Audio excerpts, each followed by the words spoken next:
Okay, we're calling the order of the Next Gen 911 Committee. Do a roll call.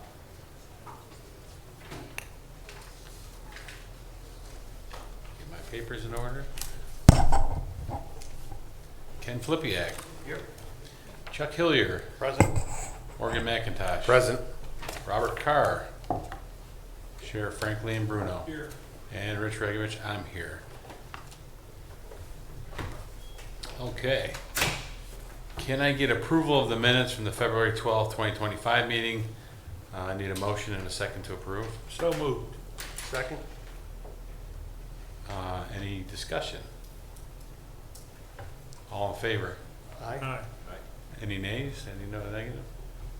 So that passes. Okay, so we're going to review the final draft plan that Captain Backnicki gave us. But first, I want to, we're kind of under the gun here. We had to go in front of the state board. We're the last county who doesn't have a plan in the state of Ohio. So 87 other counties are done.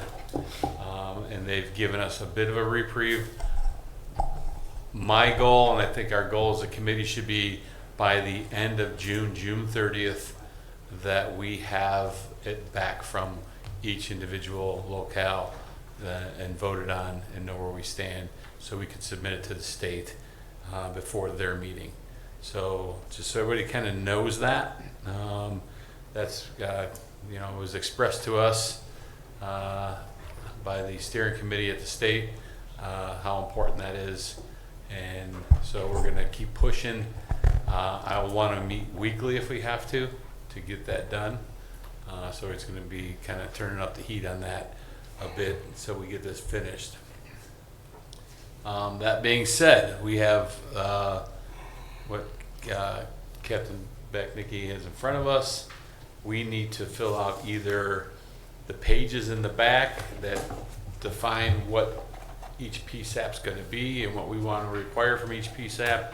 I think it's the goal that no matter what we do, that we have equal and same coverage throughout the Lake County, so that no matter where you're at, that we have the same ability to do it in each dispatch center. So that's kind of what my feeling is. One of the ways to achieve that, and it's something we've kicked around, and I think is a good, you know, maybe be a good standard to get moving, is to keep things how we do it right now, which means we create that geo fence around Lake County, and then as people want to either break off and go to their own geo fence to get all their 911 calls, get all the, like right now, if something happens on 90 or 2 and you get 60 calls, we give only 1 or 2 to your dispatch so that you're not overwhelmed. We would continue to do that method, and you guys would continue to work as you do right now within all of your dispatch. So that's an easy way to get it done. And then as we move forward as a county and as things change as a county, we have to meet yearly anyway. We can always put another meeting in to accommodate anybody's request. So that's one of the things we can vote on to do that. Or if somebody wants to start with their own geo fence, do their own thing where they're going to get all their calls, then we have to put what we require in each of those PSAPs, each of those things in place as a county, that we're going to find out throughout the county. So that's where I sit. I don't know if anybody on the board wants to start the discussion and tell you what your feelings are on either of those methods. There's positives and negatives to everything. So you all have what Captain Backnicki filled out to this point, all except the pages, I believe it's 24, through, that where we would have to fill in what we require. So I'm open for discussion.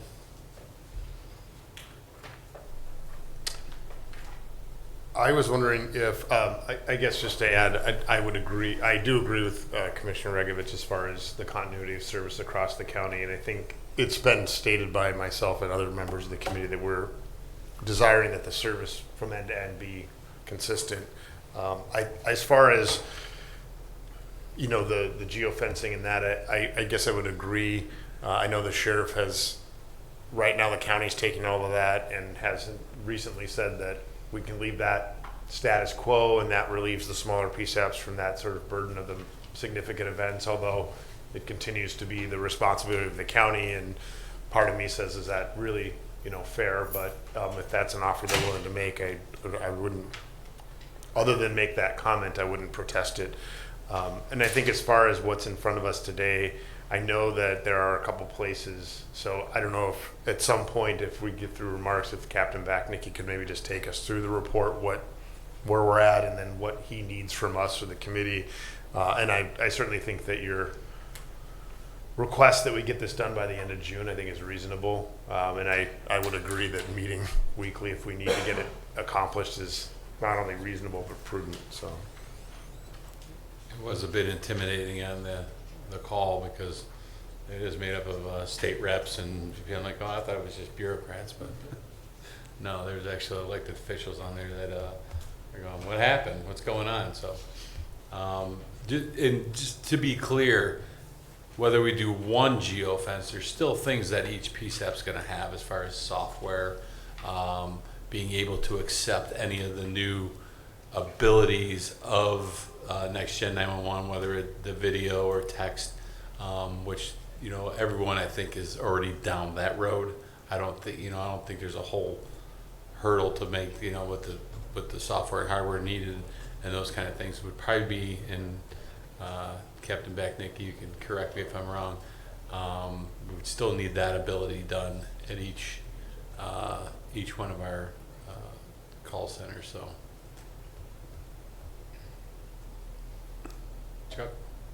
So, Mr. Chairman, I don't have an opposition to keeping things the way they are. I'd be interested to hear what Mentor, specifically Mentor and Willoughby would have.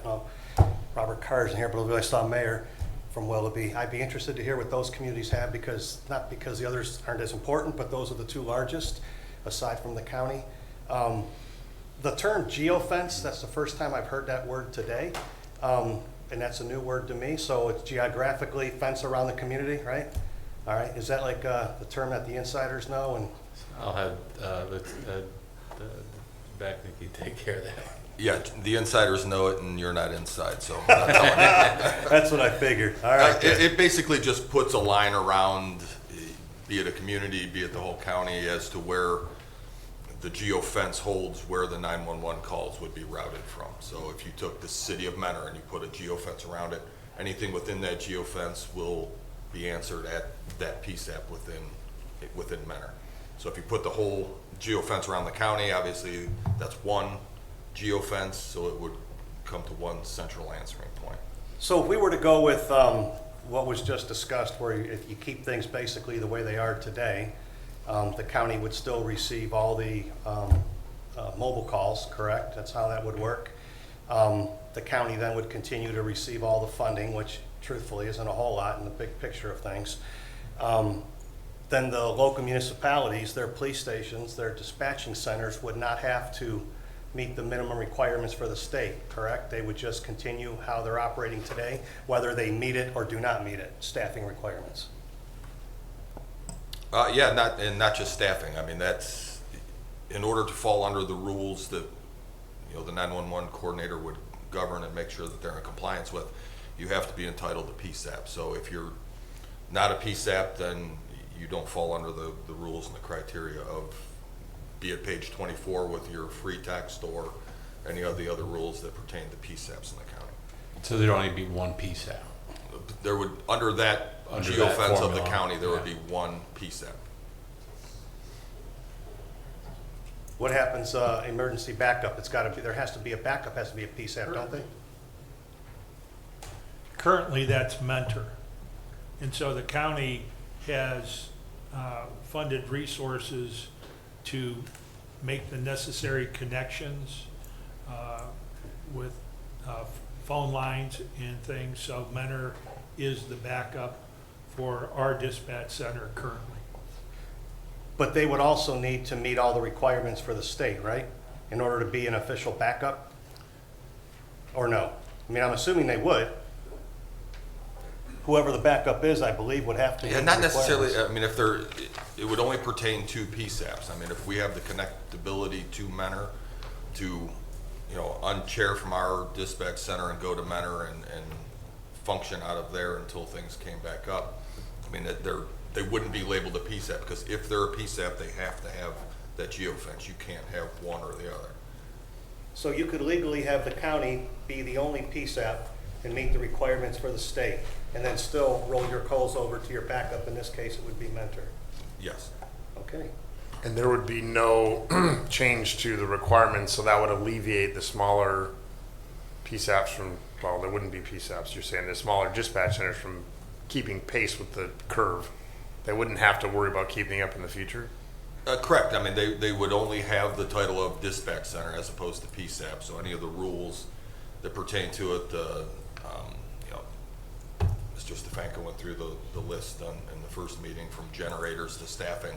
You know, all those requirements is what is checked annually by the 911 coordinator. Those things would not be checked on something that isn't a PSAP.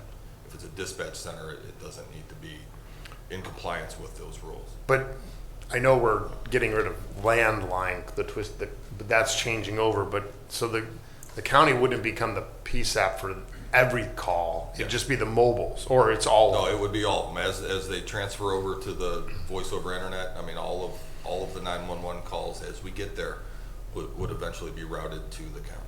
So if, right now, presently, the county's taking certain contracted landline calls and all mobile calls, this would be a substantial increase to the call volume coming into the county dispatch center, because people wouldn't be answering 911 calls.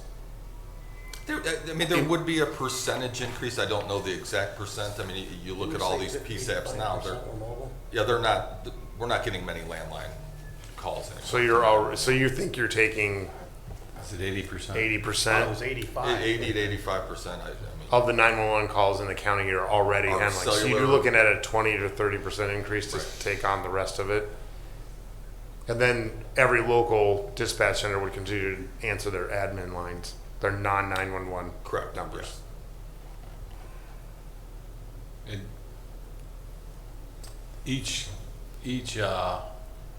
dispatch center will still need a landline for the, or some sort of line for the, to get on EZNet, or to be able to get anything that's the new technology in next gen 911 to that dispatch center from. Yes, I mean, there's a couple different options for that are out there. A lot of it, some of it has to do with the phone service. I mean, we're using Vesta, we're gonna continue with Vesta, so looking into Vesta to Vesta, I mean, there's an easy connection there. Some of the other ones, there's Westel, I believe that Mentor on the Lake has, and I think East Lake has Westel. You know, we'd have to look into some of the connectivity issues to get all the data flow. So what we would like to see is to be able to transfer data, not just voice, to these other dispatch centers. That would be ideal. Have a primary answering point as one dispatch center, filter out these calls to the other centers, either be it data or voice only over some sort of phone system. So there's a built-in delay on that. What would be the delay going from the county out to the communities for the local dispatch centers? Like the delay on when we answer and transfer? Yes. I mean, it's minimal. I mean, we're 10 seconds probably. I mean, by the time we call and triage and find the location and get it to where it's going, and that's where we're at Very today. similar where we're at now. That's exactly what we're doing now, and there's never a delay. I mean, Okay. we're answering and transferring as needed. Can we get the input from Mentor and Willoughby and even the other PSAPs or the other dispatch centers if they want to pipe in? Well, I'm not sure I necessarily agree with the idea that a dispatch center is not referred to as a PSAP. Under ORC, you have definitions for primary and secondary PSAPs. And secondary PSAPs are those that operate as a dispatch center, whether they receive rollover or transferred wireless. So there's still PSAPs under the ORC and under 5507, which still requires them to meet all the same standards that are in 5507, which is all the things we've been talking about up to this point. So, you know, I don't know, I'm not sure where the economies are here, because it still has minimum staffing requirements, still has minimum equipment requirements, reporting, training, all of those things that are still going to be a part of this. So I'm not really sure why we're having this conversation about keeping things exactly as they are. We can, but in fact, time, correct me if I'm wrong, but time should be enhanced, because you're not going to be doing the trilateral locating. You're going to going right to the, you'll get an immediate exact location going forward, correct? That's the, I mean, that is the change in the technology.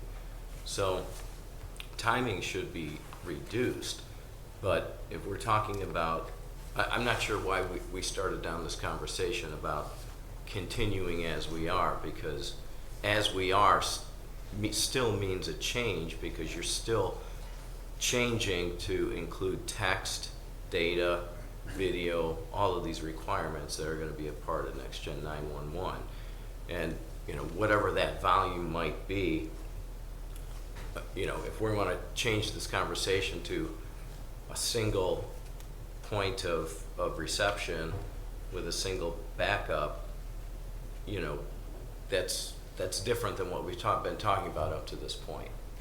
So if we want to continue down that road, we can. In fact, I think the very first meeting, I had suggested that, you know, maybe we should be talking about some consolidation that includes 1, 2, 3, or however many sites that we were talking about. But if we're not talking about that, then I'm not sure why we're talking about continuing as we are. Because again, the rules are changing for us. The data, what we're going to be receiving is changing.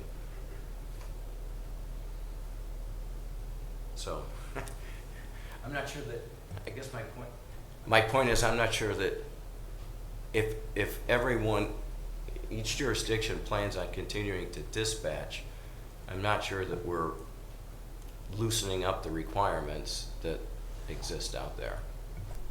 I believe that was my understanding as well. I was kind of digesting this, thinking, I thought that we all had to meet these new standards, which has been the crux of our conversation since the last couple of months about keeping pace with technology and updated staffing requirements. I thought were something that was going to be universal across the county, and that was sort of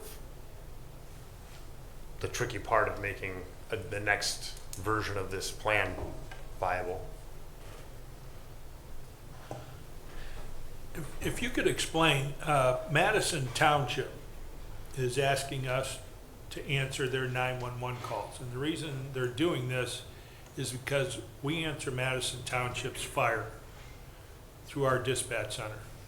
Madison, currently we answer their 911, but they dispatch their police. And so what Madison asked us to do, they said, the majority of our calls that come in are fire. So the calls are going to be coming to us, and we're going to be transferring all these fire calls to you, or you're transferring our police calls. We believe there's a smaller amount of police calls being transferred, so we would rather you answer all 911 calls for Madison Township and transfer those. Now, to do that, could you explain what will be required, because we're trying to figure this out, for Madison Township to have technology-wise to answer those calls?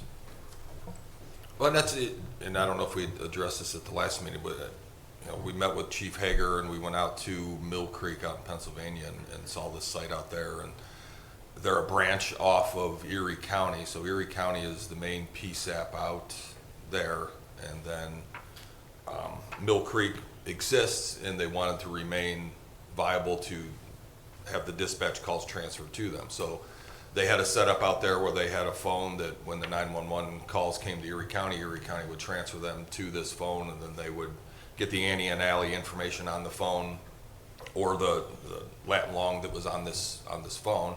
Then they would input that into their system and then proceed on with that call as they did. So it was a similar situation where they weren't actually a PSAP, they were a dispatch center, and the calls were dispatched, transferred directly out to Mill Creek to dispatch. So it's a similar scenario as the kind of what we're talking about here for the options and how to get the call. The calls are answered at a centralized location, processed, and then sent out to the respective dispatch center.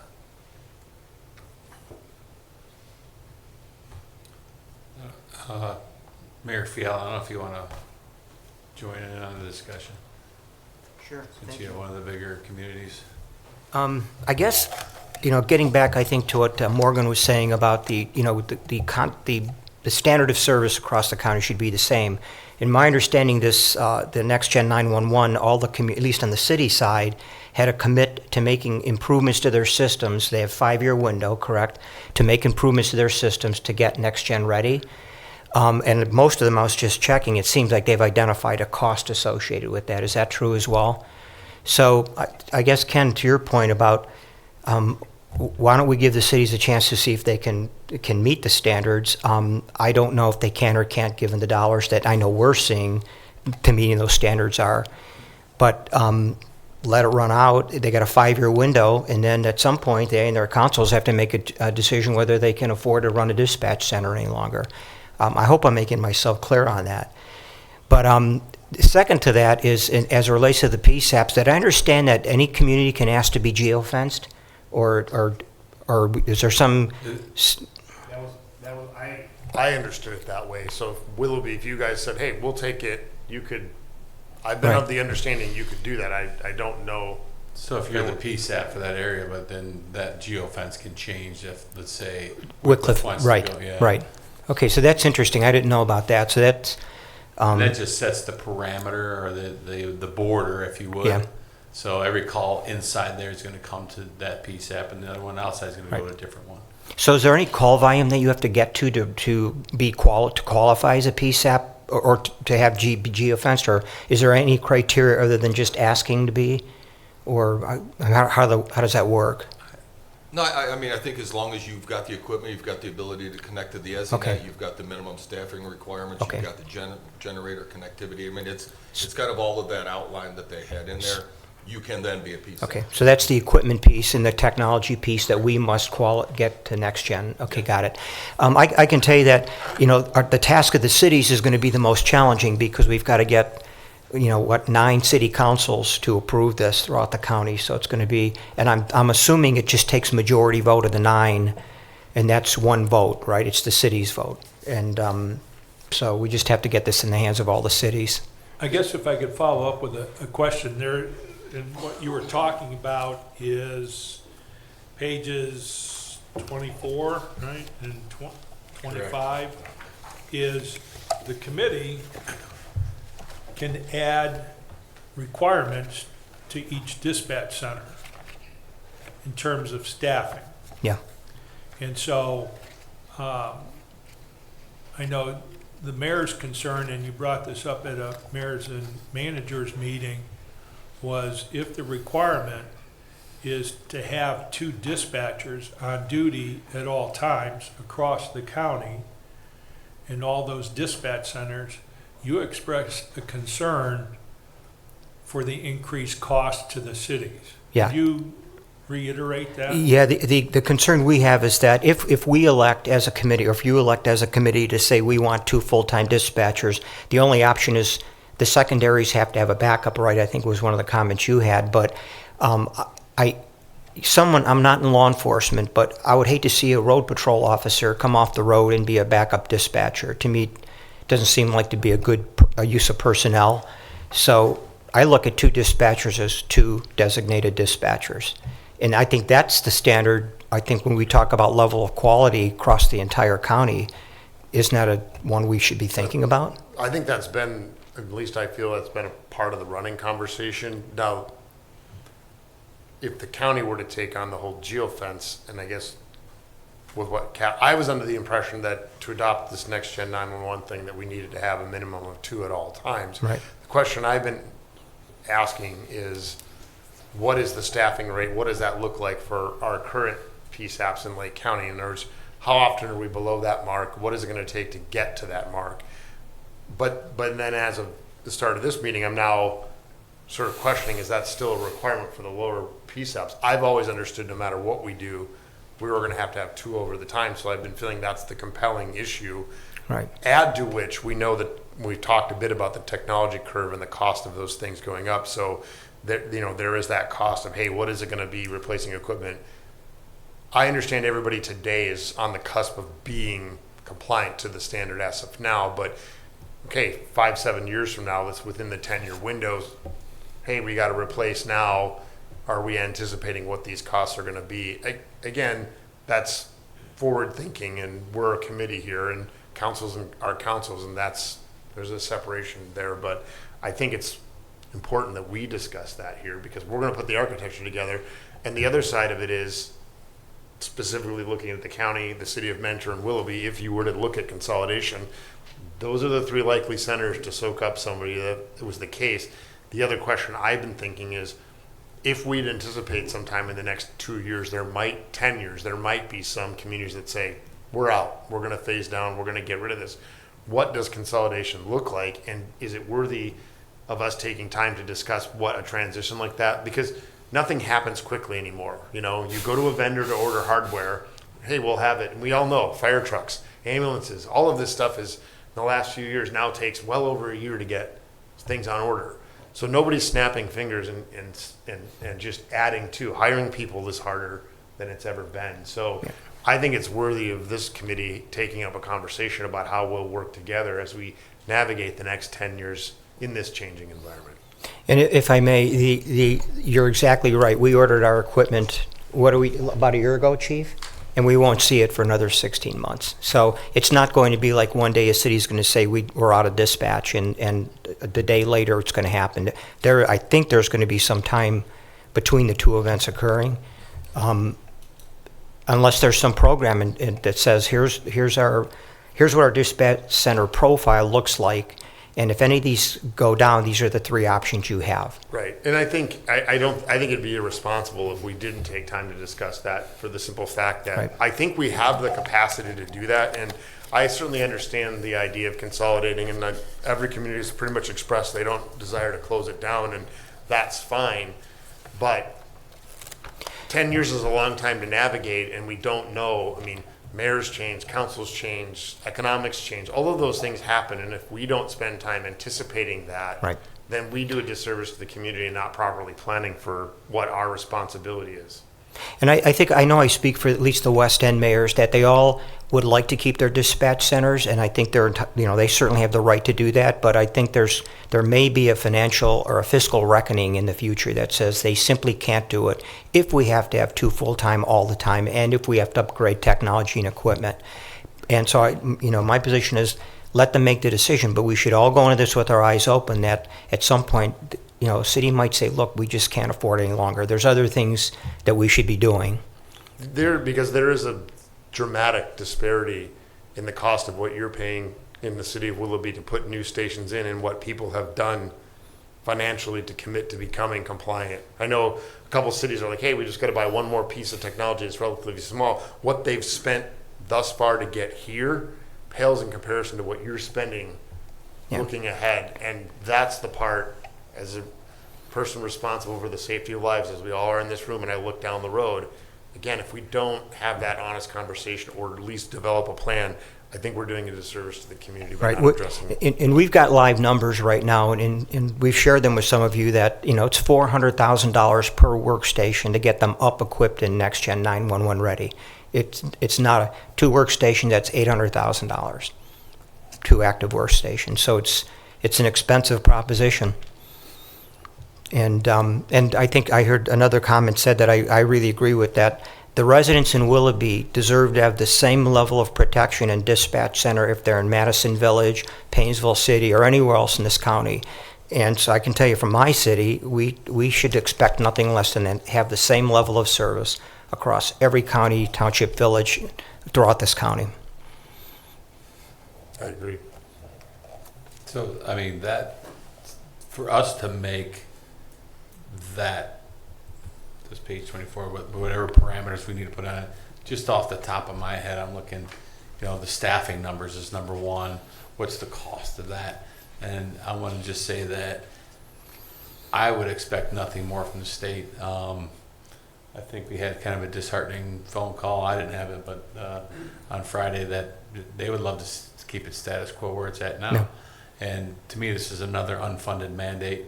The CCAO was suggesting like $1.25 per call. It's down to 60 cents now, but until it gets passed in the budget, we don't know what that number is going to be. I don't know how they're going to divvy it up. Is it each geofence gets a portion of it? How is it by the call that goes to that? Is it because Mentor's daytime population is bigger than their nighttime population? So how do you disseminate, Yeah. So it's kind of like, I think that eventually, like the local government fund will probably dwindle and die in the vine. And- Unfortunately, it looks like Yeah. everything's going that way. Plus, there's training that's going to be involved. There's, software and equipment that has to have, access to the EZNet and all that. So all that stuff that's got to happen. We make our rules here. We're going to be up live, or testing by the end of the year. What is it? For Lake County? Yeah, because they already have their test sites going now, right? Yeah, we're further down the line. I mean, we still need, obviously, the final plan. There's like a 25-step. The first step of the plan is the final plan, and then we have to raise our hand and tell the state that we're ready to get on the How schedule. quickly can, in this conversation, how quickly can some of these dispatch centers get to that level? Right. And it's going to take a while because it may seem, we say staffing members, these are people that are highly qualified, that are hard to find. That's, that's an incredible, difficult job. And a lot of people that you train for don't even make it on training. Right. So that's why it's another, I think, it's in our best interest to see this well thought out and as quickly we get this finished and keeping all this in mind, so. And so to your point, Commissioner, I just want to put a period on that at least from the city's perspective, let the cities make their decision if they can meet the standard, create the standards. They've got a 5-year window. I've been told by cities that I talk to frequently that they think they can do it. My fear always is there's the unknown, the one cost that you haven't planned for, or something that's going to happen. But let them and their councils and their mayors make the decision. I think the economics at some point is going to drive the decision ultimately, at least if we establish a set of standards countywide. Okay. Question, before you walk away, Mayor. Mhm. You might want to pipe in. So the 5-year requirement, I thought we go to PSAPs, and obviously I'm missing this, they've actually got 5 years to get to that point? Think through all the PowerPoints and presentations we've had, that one slipped past me. That's, Mr. Chairman, I think it's up to 5 years, right? We can decide a shorter time period. so one of the points then, okay, thank you. Can't exceed 5 years. But I think if I'm correct, I think all the PSAPs are pretty much there now anyway, so it's moot point. I think that when we hear, and this is my opinion or my impression, when they say we're ready to go, that means they bought the software. I don't know, Mayor Fiala, if you feel any different than that. That's what I've heard. They think that with the additional purchase of software, I think they actually gave the numbers, they think they can be Next-Gen 911 ready. I don't have any reason to not believe them. I have no facts to support whether that's true or not. But that's not knowing what, if we put this criteria back, Right. that's a whole new set of challenges. Correct. So from the start, my concern has been the staffing, and we've met with, out of the 7, we didn't make it to Mentor on the Lake, we didn't make it to East Lake, we hit all the other communities. And we didn't make it to Mentor either, but we spoke here with City Manager Flipiak. So I believe we had a good understanding, we being Morgan and I. And I understand with some of the smaller communities, specifically Wickliffe and Willowick, where they have 2 on staff, and generally there's always 2 on staff, but as it was mentioned, in the middle of the night on a Sunday evening or whatever, somebody's off or whatever, I mean, they might go down to 1. But through the conversations, we've all said the same thing. We want to have the same level of service, and you just reiterated that point. And so with this, it says a minimum of 2 telecommunicators must be on duty and available to receive and process calls at all time. I don't want to put that off 5 years. When we get into the report, the final draft that was done, and very nice, thank you, there's sections in here that I had some concerns with, and I brought them up at the last meeting, and then talking to people after, it's like, well, how much does it really matter? So let me just state, I think when we look at the section concerning the cost, every community submitted a cost, and we had a discussion on it, and City Manager Flipiak even mentioned, well, maybe we didn't calculate it the same way that the county did or the other places did. A couple of them that really stood out to me because they're all about the same size, and that would be Wickliffe, Willowick, and Eastlake. Wickliffe came in, year 1 cost $562, Willowick came in at $560, and Eastlake came in, I believe, at over $800,000. Yes. Yeah, right over 800,000. So when we submit this final document to the state, this document has to have as factual information as we can possibly have it. And there needs to be some guidance.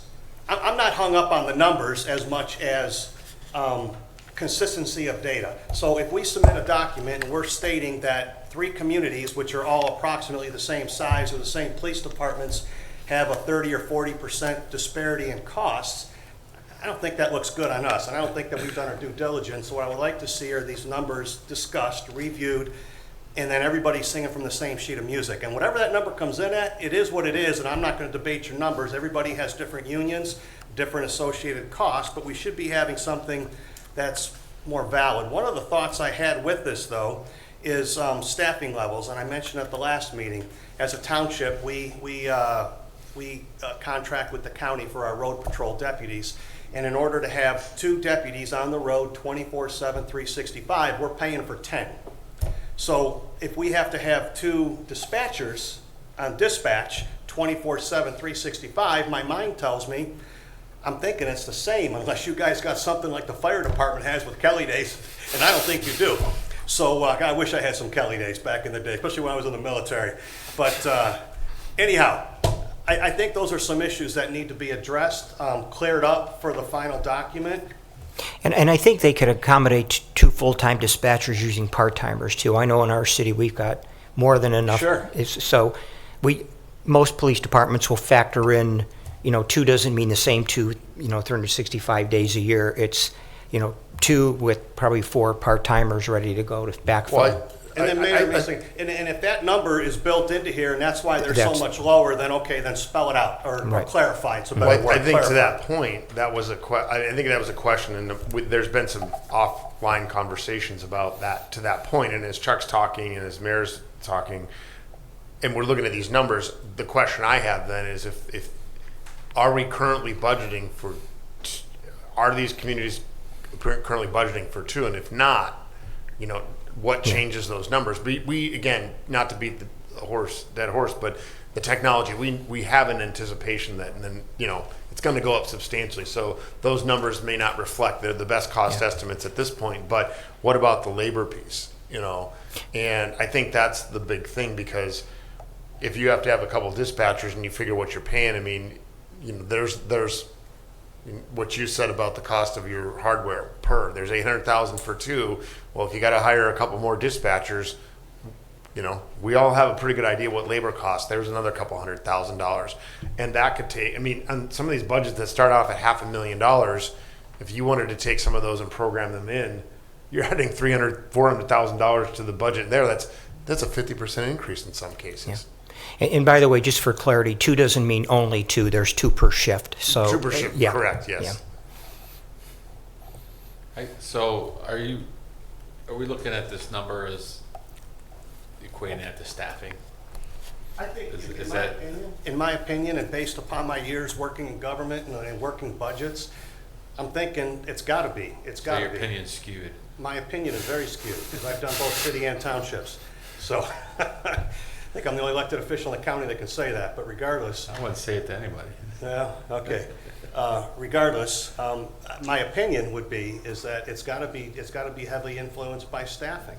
So let's just get the numbers right, but I guess I'm less caught up in the numbers because of all those factors that can change it. And, you know, if we're looking at that to try and decide if that's how many people they got hired because they spend this much money, that could be way off. anything's possible, Commissioner, but when you look at those three communities, they're all approximately the same size in the police department, I would believe. But regardless, they'd be the same in their dispatch units. Those numbers should be reflective of what's accurate, and if we're gonna put our name on this thing, let's just get solid numbers. And from the start, we've always said, I think the consensus has been, we wanna have the same service across the county. I think it's important that we get that point, but there's something else I wanted to add for section 24 when we get to there. I think, again, if I were to, the responsibility we have, I don't want to be something breaks in this down the road and someone says, hey, where did something break down or fail? I think from a standpoint, to support what Chuck's saying as far as the diligence and the numbers, I agree with that. We should have an understanding of what's in these numbers and a little bit of accountability. I agree with the mayor. It comes back to those councils and the mayors to meet that, or if the number substantially changes and they say, hey, our projections, 2 years from now, they say, hey, we made projections in 25 and they're now good and we have to change course. We can all live with that. But I think doing the diligence on the front end now and taking a look at it, this is the time when it matters. This is the time, and I think it's our responsibility to look at that and to not, good enough, because that's part of what I think gives government a bad reputation, is when we just, it's okay, that's what they want, go on and leave it be. So I'm going to circle back to something that was a point that was raised early on in our discussions, and it kind of takes in much of what we've been talking about up to this point. So whether the geofencing applies to the primary PSAPs, those that are receiving the calls. So in our case, in Mentor's case, we're going to put a fence around our city. Everything's coming to us directly. There's no transfers involved, none of that. Some of those communities that may be handled directly through the county, they're going to be that fence is going to go around their communities that they're dispatching for, as well as some of the metro parks probably, and jurisdictions like that are not served by a township or a subdivision. But under the revised code requirements, whether you're a primary or a secondary PSAP, in other words, whether you're receiving those calls directly or you're a dispatch center and just a dispatch center, you have the same requirements in terms of staffing, training, recording, data, maintaining data, record keeping. All of these things are going to be big cost drivers going forward under this system. In fact, those requirements are in place right now. So as I look at this, receiving the cell calls, the text messages, the videos directly is going to come down to more of a technology question, being willing to invest in that technology to receive those directly, because all other requirements are going to be the same. So to the mayor's point, I agree with you, and I think we've been in agreement on this. If any jurisdiction in Lake County wants to take this on, more power to them. But I'm circling back to the point I started with, which is early on, and what this plan requires is for there to be backup scenarios alliterated in this plan. So if, not naming any jurisdiction, if jurisdiction XYZ in Lake County says we're all in, and say 3 years we decide is when our plan's going to take effect, and they aren't ready in 3 years, or they can't meet the staffing requirement or the training, or simply fill those seats on a 24/7 basis, they have to go somewhere. And this plan has to say where they go before we commit to it. So, you know, if one of the townships wants to do dispatching, great. If one of the cities or villages, great. Shouldn't really matter that much to anyone else in the county unless they can't fulfill that obligation. And this plan has to address where they go in that instance. So my feeling on this is pretty straightforward. Let's get a plan in place that specifies who's going to define themselves as primary or secondary PSAPs. If they're committed to that, great. But what's the backup? Because it's not just a backup if they have a total inability. Technology breaks down, phone system goes down, guys get sick and they can't man it to 2 people. Who's getting those calls? Who's taking those calls on a primary basis at that point? And this plan has to state that. From a cost standpoint, to your point, Chuck, I think that kind of takes care of itself. I agree. Let's give our best estimates in terms of identifying this, but I think it's up to those jurisdictions, their councils, their executives, to make a determination as to whether or not they can afford it in the long run. And frankly, that's not a Mentor's business or anybody else's. But if it doesn't work, we have to know what the alternative is, and there's a cost to those alternatives too. So you know that has to be that. Because to me, I'm not interested in relieving any jurisdiction from the requirements of 5507, just from a standard standpoint, because that goes back to what I think everybody in this room has talked about, which is whether it's a Concord or a township, any township, you know, resident or village, they want to know that they're getting the same basic level of service when they make a call on their cell phone as they can expect from their home jurisdiction. So I don't, you know, when we talk about page 24, which is the page that talks about any special, what does it say? More additional requirements. I don't think we really need to add a whole lot of additional requirements. The only one is just all jurisdictions shall meet the requirements of 5507. That's simple. And we don't really even need to state that because it's current law. So I think we're getting hung up on what we want to see when these standards are actually already pretty much laid out for us. In those standards, I can't say exactly, isn't there a section where it says you can have one dispatcher?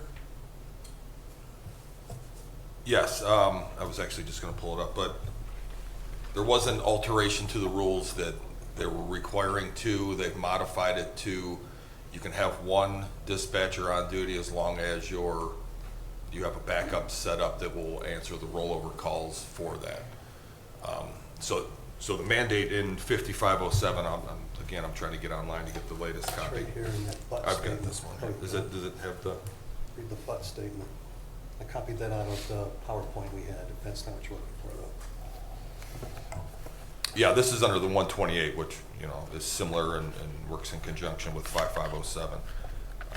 So it does. It basically says you can have 1, as long as you meet all the other requirements, you can have 1 person 24/7, as long as you have a backup to roll over to. So I guess that's what the committee was talking about, as opposed to that 1, we would require that there was 2 on it all times. What section is that?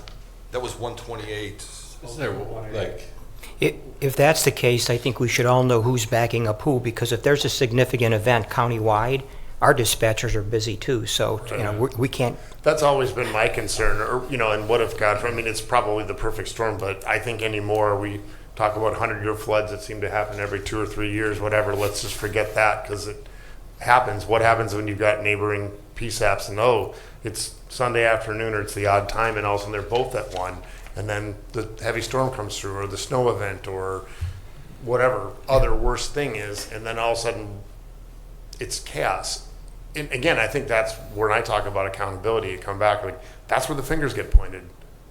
You know, and I don't know that I want to sit here and say, oh yeah, I thought that was a good idea then, because we wanted to let everybody kind of do their own thing. And again, I can't reiterate it more. I think, you know, there's a certain intellectual, you know, where efficiency and, you know, eliminating redundancy and consolidating makes a lot of sense. But we're sitting here at a whole structure, and I get it. So I think it's fine. The city should figure this out, and we don't. There's too many unknowns. But going back to, I think we've all been of the opinion that we're looking for 2 dispatchers, and I feel like having the one is the exclusion, and I mean, that's probably something we should pin down. And this kind of brings us back full circle, honestly, to first or second meeting, is that, you know, none of these communities know the volume of 911 calls that they're going to get. And again, you know, we've had discussions with Mentor lately about, you know, we always use the wheelbarrow comment. We get 13 911 calls on the wheelbarrow in the street. We transfer 1 to these other PSAPs. So nobody's really going to know what they don't know. I mean, everybody wants to be a PSAP, and they want to answer all the 911 calls that come into their geo-fenced area. You don't know what it's going to be. I mean, 2 dispatchers may, on a normal day, be enough to handle those calls coming in. The tornado comes and you get inundated with it. You don't have enough with 2. The next community doesn't have enough with their 2, and it's going to trickle on and on. We've seen a lot of it. I mean, we had the snow event this fall. The last 2 summers, we've had very big summer storms. And Trustee Hilliard and I were standing in a dispatch center where the dispatchers were like, yeah, it was really crazy. They were talking about a particular event. I don't want to name communities. I don't want to name events or dispatchers, but they were talking about how that was a lot. And all I could think about was I had just been to one of these meetings, and yeah, they weren't getting all of the calls. The county was goaltending a bunch of that, and only a few of them were sliding through. So under this new scenario, it's going to go up, and nobody knows what that's going to be like until it happens. Currently, I think most of our backups are like, I know in Willowick, Wicklif's the backup, and vice versa. Well, Willowick's 2.5 square miles. You get a tornado through there, you're getting it through Wickliffe too. Right. Right. So both could be chaos. So that's something we have to keep in mind. I think when you talk about the number of dispatchers, one's like on the administrative side, while the other one's ORC, how that works, and so those don't necessarily jive. I think in what, one is suggested, so do we define that now too then? I think this now is the time to do that while we're going through the lift. So, Chuck? So one of the points with, everybody wants 2, I want 2. Just as it's called for, I want 2 on duty and available, not 2 staffed. But one of the points made of this was the smaller communities, and understand the impact that these have. We've all written these budgets and seen that, and so it gets out of hand. If a community wants to have their PSAP, I support them in wanting to have their PSAP for a period length of time. They can meet the requirements, but one of the points of the county taking over the calls and keeping things as they are is that as my understanding is, but you kind of contradicted that somewhat, Ken, so that's the second part of my question. But my understanding going into this meeting is that if the county were to take all the calls and just keep things everywhere they are, as they are, a community could staff 2, but if somebody calls off sick, they can operate with 1 and roll over. That would be the same thing they have today, and we've managed. And so that makes sense. And it also doesn't directly impact that community's budget, at least immediately. They could continue to operate. But having thrown that out there, Mr. Flipiak, you made a comment that even dispatch centers have to have the same requirements, and you cited somewhere in the ORC. And so if you could help me with that. I mean, I don't have the ORC in front of me, but I had all the PowerPoints we had. I was taking my notes and studying from. So what can you help me on that, please? Well, I'm not familiar with the exception, but the requirement is under the administrative code. It's 5507-1 -04. 5507. I'm sorry, 05. 05? Yeah. And that states what, basically? A minimum of 2 telecommunications must be on duty.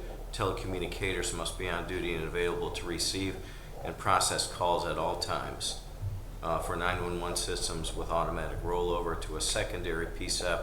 The secondary PSAP fulfills this obligation. I think that's how Cuyahoga County operates, But doesn't in it? the case that a community does, in the case that a community was like Madison Township, they're not gonna become a PSAP, but they're gonna continue to contract with the county, just take all their calls. Another community could do the same thing, under my understanding, and keep their dispatch center and fully operate it just as it is today, and then, this program goes forward, the county would receive their calls initially and then forward them to them, they deal with them as they want. Isn't that the case, or is that not the case in the way you're interpreting it? Because I'm interpreting it a little bit different.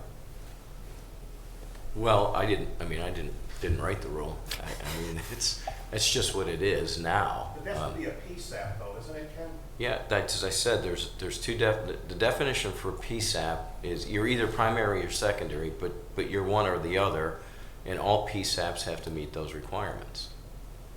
You're a secondary PSAP if you are basically just dispatching. Well, Now, there may be an exception. I'm not familiar with that exception and how that might apply. Do you have that section? I do, what Didn't is it 128? What is it? I'm sorry. 128.021A. 128.021A.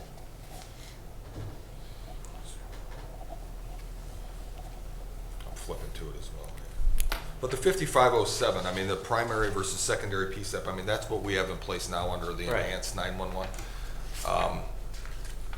So basically, I mean, the sheriff's office is the primary PSAP of the county. Every other dispatch center, currently, next gen excluded, is the secondary PSAP. We answer all the voice over IP and all the cellular, so that makes us the primary PSAP. Every other PSAP in the county currently is the secondary PSAP. No, I understand how it works. I'm just saying that regardless of whether you're primary or secondary, 5507 doesn't relieve you of the minimum staffing or the other training and some of the other technology requirements. Right, yeah, I mean, it's there, and I think they rolled in 128. Whether we're doing it or not is a different thing. I'm just saying that's what the law states. Right, yeah, and then 128 came along, and, you know, that's where they dropped that standard down when you go to next gen, dealing with the staffing issues. It's 128. 021A? Yeah, I can't get online here because the county system is not You have that functioning. there? We have Is a that what it backup. is? County I'm internet's- trying to look it up as well, and I'm getting nowhere. Yeah, and it's not county internet's. I do have a paper copy here, I'm just reading through, so I don't bore y'all with excessive reading. But Madison Township. Bear with me. Yeah, Madison Township, who is relieving themselves of a PSAP, is still gonna keep a dispatch. So for the sake of conversation, why couldn't another community do the same thing Well, and not have to follow the requirements But of I, what's being laid out? I think Ken's saying that doesn't matter, they still have to meet the requirements, that's what he's saying. Well, then what's the point of, then maybe they can't do what they're suggesting? If that's correct, then they can't do that. They would have to fold their dispatch center. I'm not proposing that, I'm just trying to interpret this conversation. I guess that depends on what we come up with here. If we, Well, no, because it's, all right, am I saying this right? that's next gen. All right, so right now we have primary, secondary PSAPs, right? Okay, we go to next gen, 911. It becomes the law of the county, the law, right? So we got it. So a PSAP has to meet the minimum requirements as stated in everything that we've had. Madison Township stated they still want to dispatch. However, they don't want to do all the other stuff that's required for this. And so going into this, I mean, I've seen their name left off, so my understanding is they're going to fold, they're not going to become a PSAP, all the other communities are, but they don't have to meet those requirements, so they're still going to do their local dispatch the way they dispatch today. So why couldn't any other community who has a dispatch center do the same thing? I think, fair question, I guess we're still mincing around, but the other side of it is too, on 24 and 25, we could say that doesn't count anyway. Right? We have that ability to put in what are our requirements. We could simply say, there's no waiver to the one, we would require two, end of story. Yes? meaning Madison. I'm not saying do it, but I'm just saying that's an option because we can put additional requirements. You are permitted to have more or additional requirements to your PSAPs. We could define two right then and there, and it doesn't matter interpreting ORC one way or the other. Am I wrong in that? No, I think you're right. I think we can set those standards. So we can supersede the state with higher standard if we wanted to not worry about mincing over this staffing of two. Whether ORC gives them a waiver or not, we could say we don't care. We want two on recall, we want two sitting at the desk all the time and ability to fill it if somebody calls off, all of that, yada, yada. I can't read, I mean, I've been trying here all since we started to try to get, Yeah, it's not good. it's, nothing's coming up. I don't know if it's their It's site just or- ORC because I'm looking at the web browser. No, I can't, it won't open, the page won't open, so I mean, I don't know if there's any, could you read that? Yeah, If you have that in front of you, since you have a paper The little copy. section I got right now is. And if there's any, like, requirements that go along with that, So this I is mean- under 128. It says the public safety answering point may be deemed compliant with rules for minimum staffing standards if it can demonstrate compliance with all of the rules for operational standards. Again, going back to the generators, recording equipment, all that kind of stuff. It makes that exception for the staffing requirement.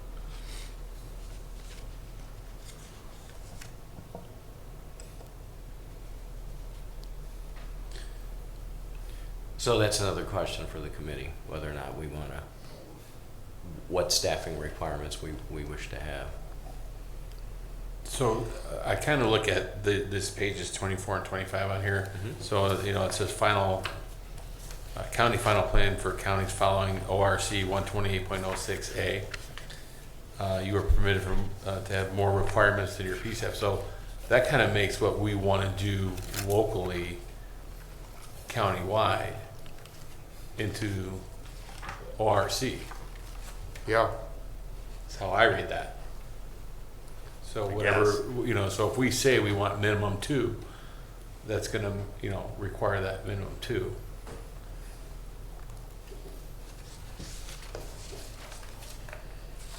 Yeah, well, yeah, it's probably where we would stick it, yeah. Yeah, and so I can only guess that this is the state saying, well, each jurisdiction's got the little quirks and unique things going on, so this is how you tailor it. So, Mr. Chairman, in the case, that's what this committee states, it's minimum staffing of two. Now this goes back to the communities, and each, as Mayor Fiala said, each community should decide. I don't disagree with that.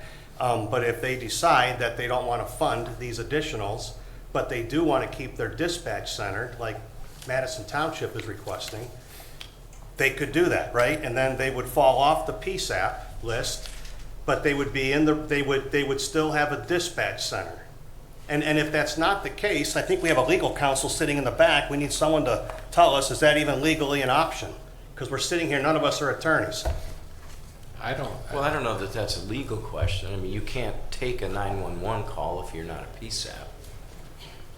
Well, They can't transfer it to. I think we're back to the two, right? So if they're not answering calls and they turn all their phone answering over to the county, but they operate police-only dispatch because you're doing fire for them, correct? Or the fire district out there, right? So I think what we're asking is, can they staff, if their staffing is such they only had one dispatcher on, does that count or not? If they're not answering any calls, I think that's the question, is whether that falls off the level of requirement. I feel like we've been saying it doesn't, but I think to Mayor Fiala's point, and I think Ken's point is, if we require this, then everyone's got to live by this. Yeah, but I think, but just circling back to that, if you're dispatching the call, someone has received it initially. right. So you're a PSAP, whether you're receiving it as the primary, or if Well, I you're just understand, but I think dispatching it. according So to- the rules are going to apply. I agree, but- Unless we, I was sort of paraphrasing for Chuck when he was saying is that since they turned their phone answering over, they're not. You're saying they remain a PSAP, and Chuck, you're at least asking whether they do or not? Well, if they remain a PSAP, yeah, I'm saying, okay, fine, if they remain a PSAP, great. But then they have to meet all the requirements, so then what's the benefit of doing what Madison Township is proposing to do to the county? Because because now they're still gonna have to meet all the requirements, 100% of them, which means staffing as it's passed and approved by, no, you're shaking your head no. Our understanding, what has been explained to us, if an entity is accepting your 911 calls, you have to be able to accept the transfer. You have a fire call at 211 Plum Street. Then you take over dispatching that call to your department. You're not working with the 911 call, you're getting the information transferred to you, and you are handling the call dispatching wise for your entity. That's where I believe 128 comes in and says, in those situations, you have another person accepting those calls and transferring them to you, handling that call, transferring it to you, you're handling the call from there. Correct? Correct. And you're not a PSAP unless you have that geofenced area around your burg. They go hand in hand. If So- you geofence and you say, I want to take all my 911 calls, then there is a requirement, you have two dispatchers on at all times. Correct. Okay, so that was my understanding too. And in the case of Madison Township, you geofence Madison Township. They are part of now Central Dispatch.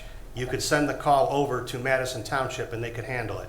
And then in the future, if any community in Lake County wanted to close their dispatch center, they could, but they wanted to close the official PSAP but keep their dispatch center, they could do the same thing as what Madison Township is doing. Yes. Okay. That's my understanding. Ken, I just want to make sure we're all singing from the same sheet of music. Are you good? Oh, absolutely. I mean, that's what's happening now. Okay. I mean, Then I was misunderstanding the way you were phrasing it, and that's what was getting me hung well, up. what I was saying is, regardless if that just makes them a secondary PSAP. Yes. That doesn't relieve them from the requirements of 5507, other than perhaps when we go to next gen, the minimum manning, if we Yes, staffing. if we're okay with that. Well, we're back to the same point. What am I missing? I mean, Well, you're not missing anything, Chuck. It's just that's just the reality. I mean, it's just a question of whether or not if we're they're going to break that right into our plan, whether or if not there's a- we're there's going a to con- maintain the minimum staffing. The sheriff said one thing, and you're sort of saying something different. Am I missing that too? Yes, or- no, that's how, I'm hearing the sheriff say one thing. He confirmed it with Captain Backnicky, and then you guys says you're on the same sheet of music, and then you just said something different. When we take So the different, let me say, so the different point is the word PSAP. Secondary, everybody, Secondary and primary, everybody that's- is a secondary PSAP. So if everybody's a No, that's secondary. not true. If you're receiving the 911 calls Right. directly, you're a primary PSAP. Okay, We'll but be a then- primary PSAP. But Willoughby then when will the be a call primary goes to PSAP. Madison Township, as I understand what you're saying, Ken, is that Madison Township is considered a secondary PSAP. If they're not taking the original call, then they're going to be a secondary PSAP. Yes, that's So you're, all right, so that's your interpretation, and if they're a secondary PSAP, then they have to meet all the requirements of the document. So then, except for staffing. except for staffing. Unless we decide to say otherwise. Exactly. Okay. There was also, I remember, Thank you. going back to the Thank you. very first, there was also that we could permit somebody to stay like E911 if they didn't go the next gen, but that impedes the ability of, if they were to contract the county, transferring texts or videos, which we don't want that. Everybody needs to be able to swap this data across the boards. Yeah, we're kind of past E911. I mean, that's where we are now, and Right. why are we even having these meetings if we're not all going to go to next gen for the county? So I think that's I what did- Ken's saying as a secondary PSAP. You still have to meet all those requirements. That's, With the exception of, Just yeah, Staff. so that's the technology, hardware. yeah, I did have a question, which I think I know the answer to this, but, so as we move forward, and adding the element of potential video and texting and all of that data, which then has to be saved, that secondary PSAP is responsible for that, correct, under the system? So when you transfer it, you're done with it. You're not if you maintaining can that transfer data. that metadata. Yeah, you're not keeping the data. They're responsible for the data, or are In a perfect world, yes. As long as they've got the ability to get metadata transferred through the SIP lines or whatever to their facility, they would be in charge of storing and recording all of their stuff. If they don't have that ability and it comes to us and we answer the calls, it's gonna be stuck with whoever the primary answering point is. So, and just to clarify a little bit, I mean, my understanding, and I don't know everything as gospel, but you take Madison for an example in this whole thing. Madison, as they're not listed as a PSAP on our county final plan, they are not considered any form of a PSAP. They are a dispatch center. And the requirements of that do not fall to Madison Township because they're not a PSAP, because they don't have a geofence around any of their geographical area. So the primary and the secondary isn't necessarily going to apply to this because they don't have a PSAP status at all, because they're not listed. Okay, I don't I understand. just that. muddied the waters a little more. Yeah.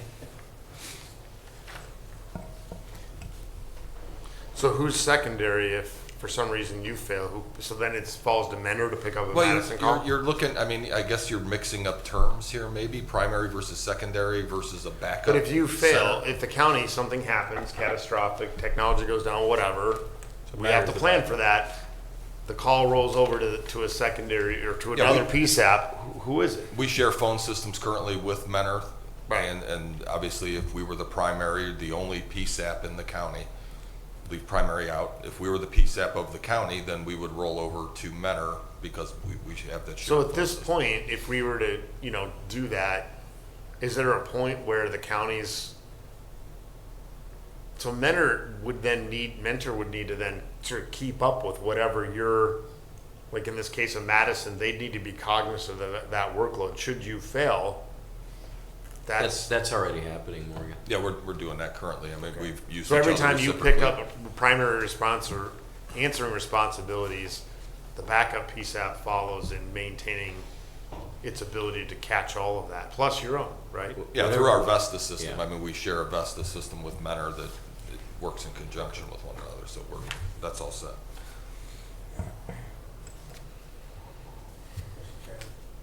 Yes, Chuck. Discuss it now or discuss it later. I have one thing I'd like to bring up for additional requirements for page 24. So you tell me if you want me to bring it up now or hold So it. I guess we're at the point where we need to, what's our action item? And our action item probably should be doing that. And, propose is, as Ken said, it's 5507 or maybe 128 or whatever that, should plus 12806. So that would fall right in line with what we want to do. For the two, correct?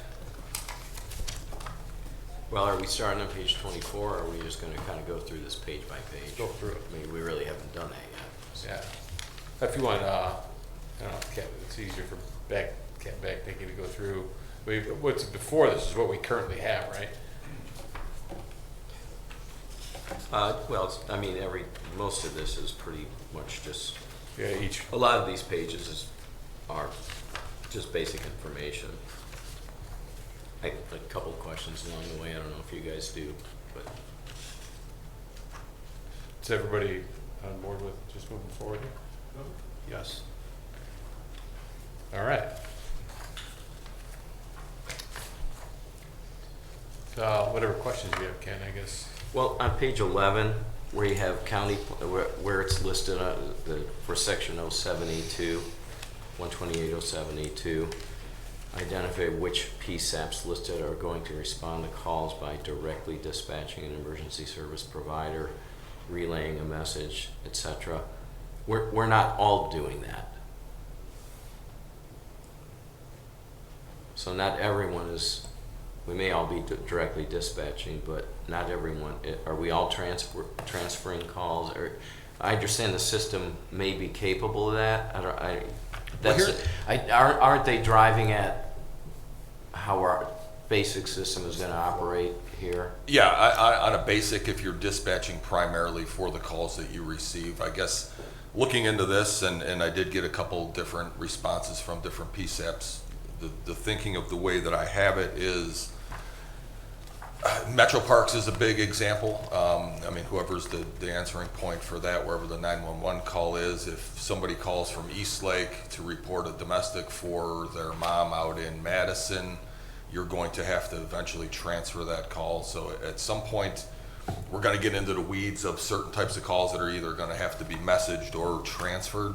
I Not guess that's often. really just the question here, is that, does everybody have the same ability to both transfer and relay?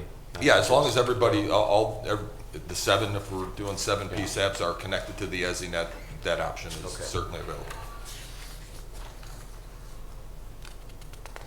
And I don't think we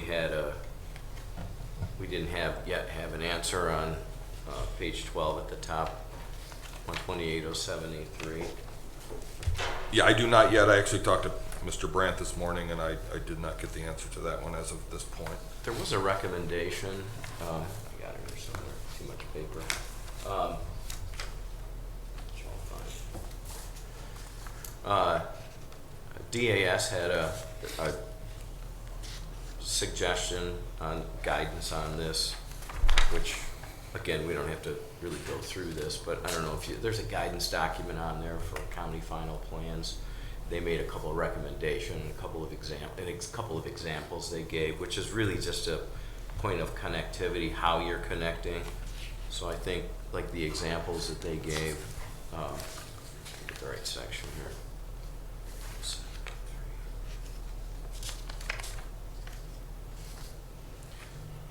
So the two examples they offered were, one, send calls directly to the NextGen 911 core via internet protocol.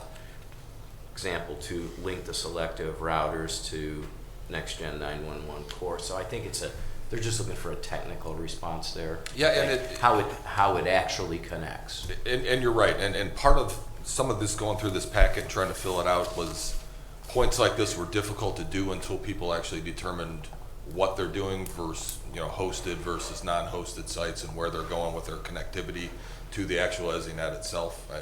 We remain undecided as to what we're actually doing at this point. So some of that data had to be left off until we can actually get an answer as to if you're doing a Vesta hosted or if there's a cloud service now available too. So I mean, it's kind of up in the air as to what each individual PSAP is going to pick and how they're going to plug directly into the EZNet. And we'll have to list those out then. Yeah, we'll have to figure out how they intend on it, which again is a difficult question financially, and people trying to figure out a couple years down the road what they're going to do. But as Willoughby has said, you got to get on it now and figure out what your connectivity is going to be, because there's a delay.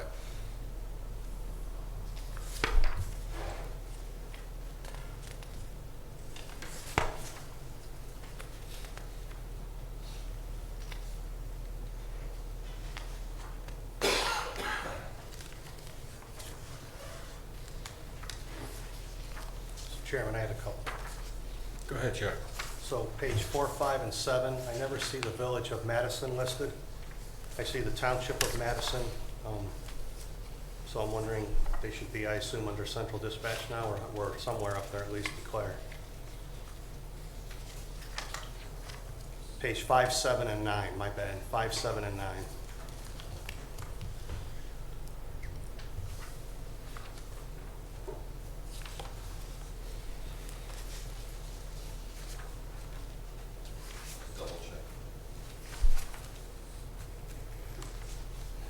It's probably there, one of those things, you just don't see it, but I've looked. Yeah, it's probably one of those things that I just overlooked Madison Village as a whole when I put the data in. So yeah, if they're missing, then I may have omitted that. Okay, I'll- all right, I'll make a so, note here. thank you. Page 15.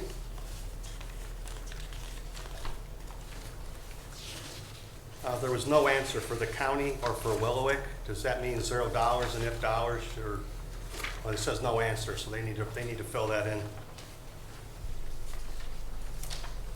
What page, John? 15, it says no answer for the county, no answer for Willowick. The A cost. projection of initial cost to establish, equip, and furnish a PSAP. Yeah, and again, for us, that's kind of where we're at with You're already there. knowing exactly what system we're going to go with. So that Okay. would be forthcoming once we Okay. make a determination.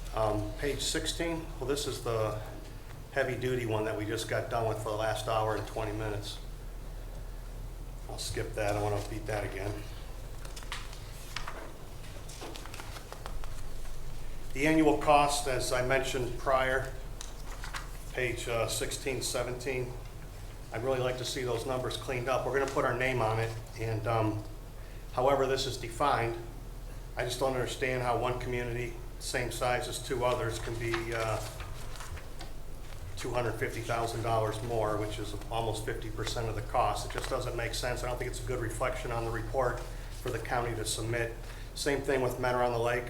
I think those costs all need to be, either say they're right, and if they're right, God bless them, but explain why they're so different.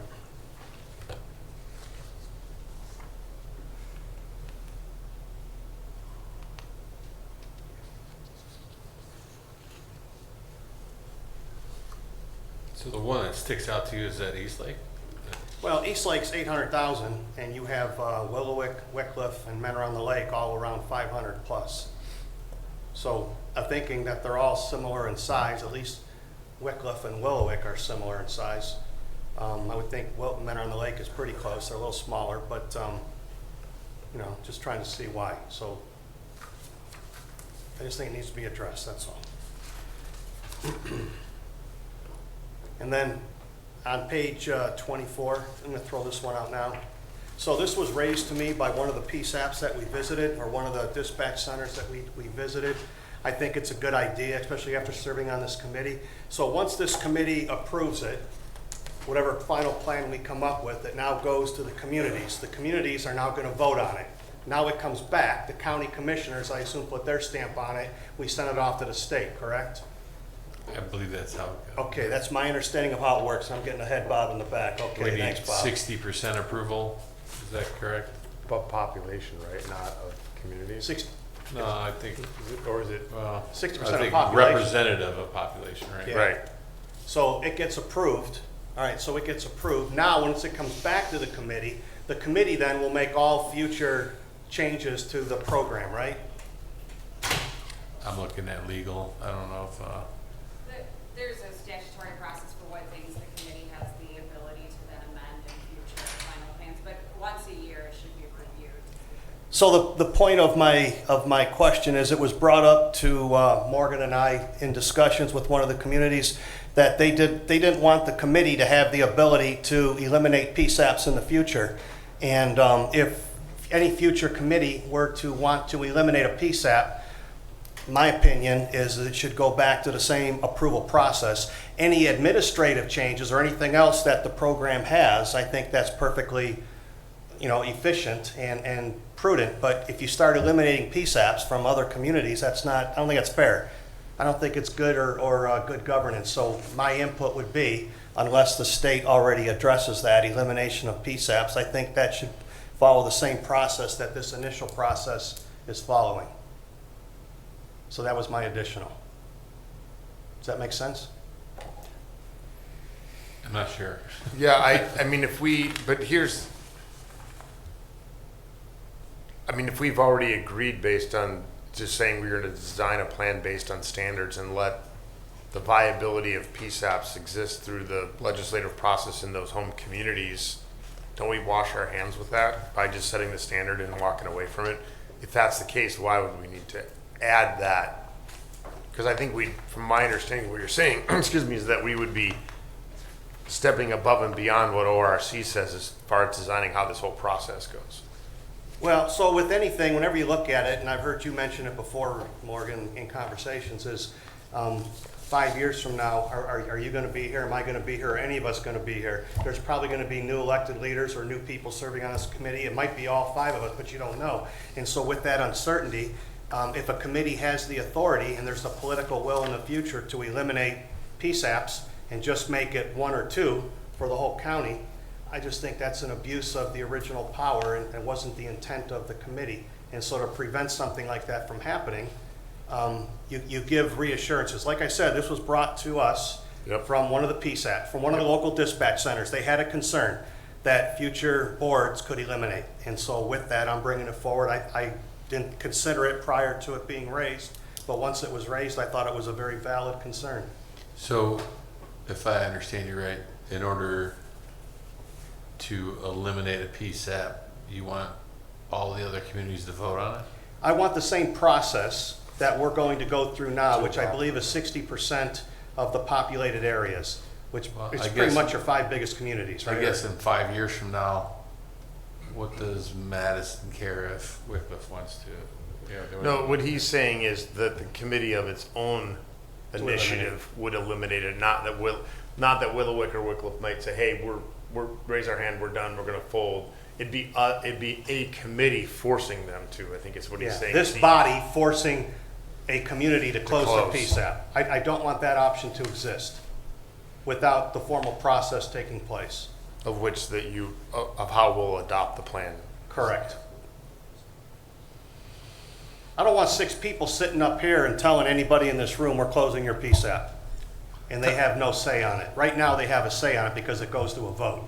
I guess the only time I can see that happen, if we put the parameters like Morgan said, is that they're not meeting those parameters. So what happens when Captain Becknicky goes out and audits them, and they're like, you're deficient here, here, here, and here? How long do you let that go?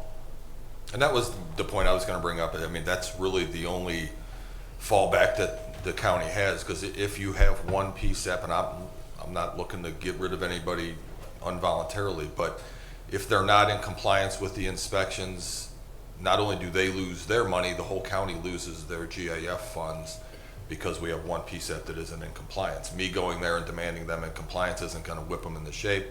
It's eventually gonna be a withholding of funds, and at some point hopefully not, but the committee would have to take action for elimination. It's a valid point, but that could be, the wording could be included to allow for that under conditions. But for 6 people, 10 years down the road to say, let's eliminate community X, and let's go down to a number or whatever, because we believe it's more efficient for whatever reason they believe. I just don't think it's good governance. I guess it's not been anybody's intent here to eliminate any PSAPs if they want to be viable. But if we're going to put the parameters on them, they have to live by those parameters. Yes. Well, ORC defines that, right? So I think I mean, it's- The it takes- requirements thereof. Yeah, It well, no, takes but I'm saying 2/3 what of the happens if committee. somebody doesn't, then I agree with you, we don't want to take away our authority to have, there's no point in this plan if the committee doesn't have the ability to enforce it. This is the only place any teeth would come into play. There's not much with the state other than punishing the whole county. But ORC's giving us that authority is what I'm saying, they define how this process I works. think They're that's saying- kind of why we exist. Yeah, Otherwise, what's the point? yeah. If I recall correctly, it takes two-thirds of this body in order to make a change to it going forward. But I don't know if everything is on the table. There may be certain subjects that are, that the committee can't touch without, to your point, Chuck, going back to the individual Well, legislatures. maybe some diligence on that point to clarify it, so Yeah, we it would can be weigh helpful in if how somebody would we pointed want to out. address this or find out if everything there's, maybe it's as is would eliminate your concern, and then, or the concern of the PSAP that raised it where it wouldn't be an issue. I think it's a point to research and get a little more clarity on and then decide how So are we wanna handle looking legally what? it. I suppose. It's always a good. Or read up, I mean, that's part of where I guess I'm fuzzy on how that works. I think Chuck's, or I'll Ken's look right, to- 60%. I mean, I'll look that's, to Nina on that. Yeah, Captain, we can talk after this. Okay. And then I guess that we've been at this for an hour and a half. How far do we want to continue going? If I'm going to press this for another date, right, while we're at the table here. well, I don't think, I mean, it seems to me what's up for debate basically is, I mean, Chuck's brought up the numbers. He'd like some, I don't exactly know what that, staffing, and this most recent authority of the committee, those are the 3 things that I think were, I think we want to start page 24 and 25 and start looking at what's that look like. And it could be as simple as Ken said, and said, hey, we're going to follow the ORC plus. So we should just start looking at what we really want to do that, or, I mean, I'm open to hang out. I don't know that just everyone's time is critical, but I want to, again, express that I want to keep the foot on the gas on this and continue. So before we leave, no matter where we do today, I wanted the next date kind of put out there. You want to go next week? Sure. How long, Kathy, how long is the notice? 24 hour? So, okay. We're fine. Next Monday?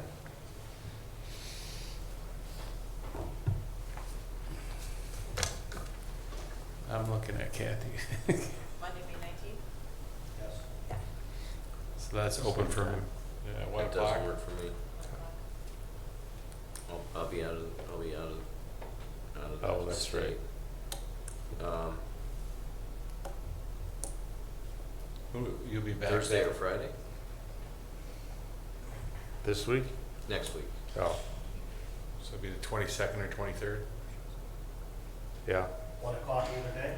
Yep. I'm looking at Kathy again. 23rd is open. Anytime that day. Okay, I 23rd. probably prefer the 22nd, but I can do the 23rd. Yes. Sure. Is it all good, Sheriff? 22nd doesn't work for, It works, it's just not as ideal. for you? Yeah. I can do the 23rd. No, you would prefer the 22nd. I prefer the 22nd, but I can do either. I can do either. Ken, they're both retired. Can you, Rich, can you do the I'm not- 22nd? Sheriff? Can I do the 22nd, Ken? 1 o'clock? 4 o'clock? Yep, you're good. Oh, look at that. That'd be great. Thursday, the 22nd? Yes. What are we looking for that we need for the next meeting? So that's the next thing. I think we make sure we're prepared. We'll get as much of these questions answered that we had today. What questions? So it's Budget? the budget questions, especially, I guess, East Lake. Okay, clarify budget. And then, Chuck, you wanted legally, or Morgan, you wanted Well- legally to look at, To try to figure out, to accomplish what Chuck had said about this committee arbitrarily closing a PSAP proactively, Yeah. like. It seems today, in page 24, page 25, we can add that specific requirement today. Well, I That's understand. an isolated requirement that we can add as an additional to this and do that today. We can also, today, make a decision on staffing requirements. I think if we settle these issues now, there's less for next week. We need to funnel this down to a decision so we can get this proposal to the state, which we are under the gun. We've been called to the state to answer why this plan is not done. This cannot keep getting pushed out. So I think those are two things that we can decide today. And I think legally, if we ask our attorney back in the back, can we just put that requirement on that if you're gonna close a PSAP, it should go to a countywide vote of the municipalities and people involved in that? Same Can that be a process. requirement, just like having, if you are a dispatch PSAP, that you are required to have 2 dispatchers on at all times, which seems to be the agreement of this board. Unless someone else is doing the answering the 911 calls and on the transfer, and you accept the call as a dispatch center to handle the call moving forward, you can go to 128 on 1 dispatcher. I think to add a point, to If we're accepting that, then we don't need to do anything. right. Well, to clarify my suggestion that we look into is, what I wanted to do was have a clear understanding of if PSAP's non-compliant, the authority of this committee and, maybe maybe we don't need to add an addendum to our plan because ORC already does limit us I don't see the need to add something to a plan if ORC already sort of constrains us. So I was just, and Nina said she could talk with Captain Backnicky. So pending that answer, just to know what the guardrails are on ORC now is before we go adding something maybe we don't need to add is my only request. And then I guess back to I'm more than happy to continue the conversation on 2 dispatchers today if you'd like. 100% on the 2 minimum staffing. It sounds like that's the idea everybody wants. I would like legal definition of what we just mentioned with the elimination of it. If it's already written in there, that's great. If it's not, we'll then address it. I would also like legal clarification through our discussion up here of what is concerning these dispatch centers. Are they secondary PSAPs? And if they are secondary PSAPs, are they required to have everything unless we waive the staffing level for those would be like Madison Township or for anybody in the future? All right, so just some clarification, that's all. And I'd like those numbers corrected for the next meeting. What do you mean? Or verified for the next meeting. If they come back and say those numbers are correct, then that's great, okay. But help me understand why Eastlake is $250,000 more. Are they just way over budgeting? I just think it's due diligence, that's all. I'm not trying to beat up anybody's numbers. I just want due diligence. A lot of sailors over there. Ouch. So many things I could say, but I'm in a public meeting. And you're a sailor. I believe Captain Backnicky can talk to the state and clarify that if, as an example, the county is taking your 911 calls and transfers the call to you and you dispatch your agencies from there on out handling the incident, are you secondary? Are you required to have 2 dispatchers under, or does 128 then apply? I think if he clarified that for next meeting would be important. Well, do we want to have okay, we either know it's either going to be required or not required. Where does this committee sit? Are we going to just go with the state and let a dispatch center operate with a single seat, or do we require 2? Clarifying that is helpful, but it all comes back to how we're going to say. You said a second ago, 2 seems pretty universal. I don't know if we've done a roll call vote on that, but do we want to discuss that one way or the other? Because we know it's going to be up or down, but it comes back to whether we're going to require everyone to have 2 regardless or not. That would save us. That would save us some time for the next meeting. The question would be, I think posed, if you're accepting 911 calls into your center, if you're accepting the initial 911 call into your center, it should be required you have 2 dispatchers on at all times. I think that's the Right. safety of the community, and I think that's important. And experience has shown that is the bare minimum you should have. But if you're, I guess, Madison Township, But if how you're does this not committee- taking the 911 call, and someone else is taking the 911 call and transfers the information to you, and you handle the call from there, I believe 128 applies and you can have less than 2 dispatchers on. But all other requirements must be maintained. All other requirements must be maintained. Okay. Yes. I think we all I have understand a it. question about that 128 and the 2 dispatcher requirements. I work for Wickliffe, our backup is Willoway. And between the 2 cities, we're 7 square miles. And you're requiring us to have 4 dispatchers on 24 hours a day for 7 square miles. That seems excessive. We have 2 dispatchers on, I would say 90% of the time anyway. But requiring 4 dispatchers for 7 square miles seems excessive. I was going to raise a point of a similar nature to that. Again, it kind of goes back to what was mentioned earlier, which is what's our backup scenario here? Because if you guys go down, they're taking all your calls, right? And if you get busy, it's gonna roll over, and you have an arrangement in place for that as well. So that probably ought to go into our discussion here, because again, that does make a difference. If they've got, if he's got one dispatcher on and the other community has two, and they have a rollover arrangement, then they're probably covered. Right. Well, But again, that if the- rollover arrangement and that agreement between them Well, should be a part of the plan. That's what I'm asking, is that we've what I said, was we've saying kind of, earlier. Chuck's right, we talked about two, but then I feel like we didn't really discuss, if they're dispatching only, I feel like we didn't really cross that bridge yet. We didn't really talk about that subject. Well, even as a dispatching only unit, you can get busy.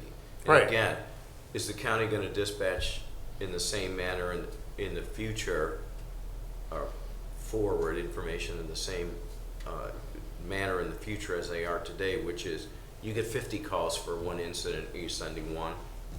Yeah, but if they're answering the call right now and then just pushing it down to a dispatcher, and the dispatcher in this other community is taking over, then that's fine.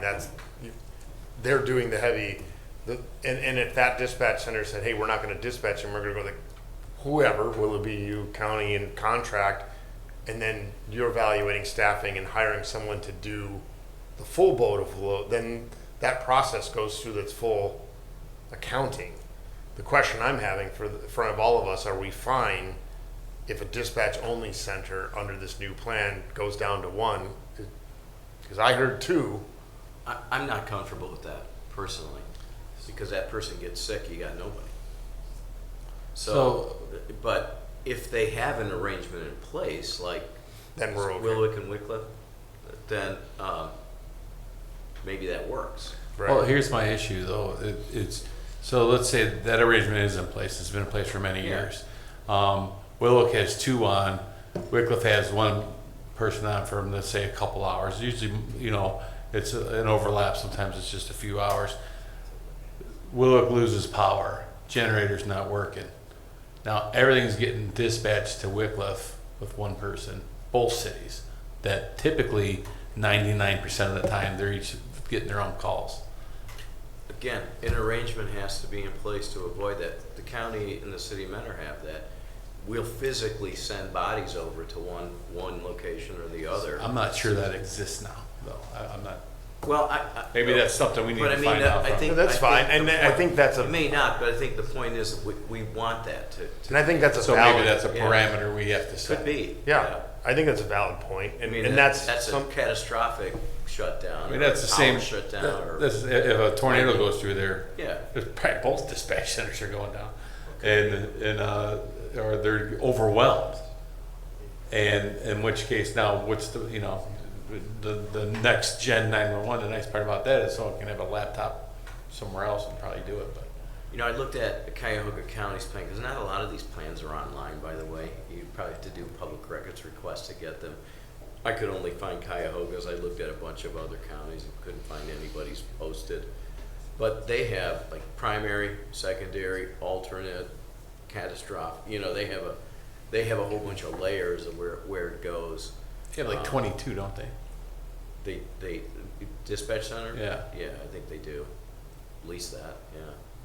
But if one, they have multiple layers of backup that's written into their plan if things go awry, whether, again, everybody's gonna have backup generation, power requirements. But again, if everything goes down, gotta have a kind of a catastrophic plan in place. And a lot of times it's just one dispatch center getting overwhelmed with the local. Could be that too, yeah. I mean, a lot of different things. It's just that you need to know where those calls are going. Because again, some of those requirements, again, even as a dispatch center, you're gonna, even if you're just receiving the calls after the information is taken, you have those aggregate timing requirements too. 90% your calls have to be within 15 seconds, 95% of them have to be within 20 seconds on average. So, I'm sure that just about everybody's hitting that pretty easily here in Lake County. But again, based on, if volume really enhances because of the changes, you know, we have to be mindful of that too. Correct. So, So we have a few questions that Yeah. we need to get answered, not just from the committee, but maybe on some of these other requirements. You know, I think we have to give more thought to what you were bringing up, Chuck, with respect to going back to the voting jurisdictions on certain items. You know, like dispensing with a dispatch center.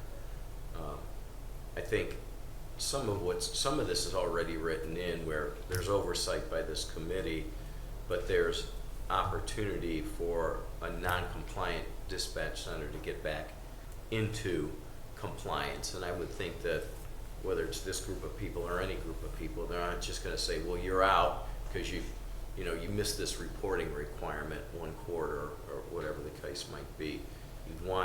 We'd all wanna offer some opportunity, and maybe that gets written into the plan as well, some opportunity for a center, a PSAP to get back into compliance. Because you got to also be careful about saying, well, nobody should be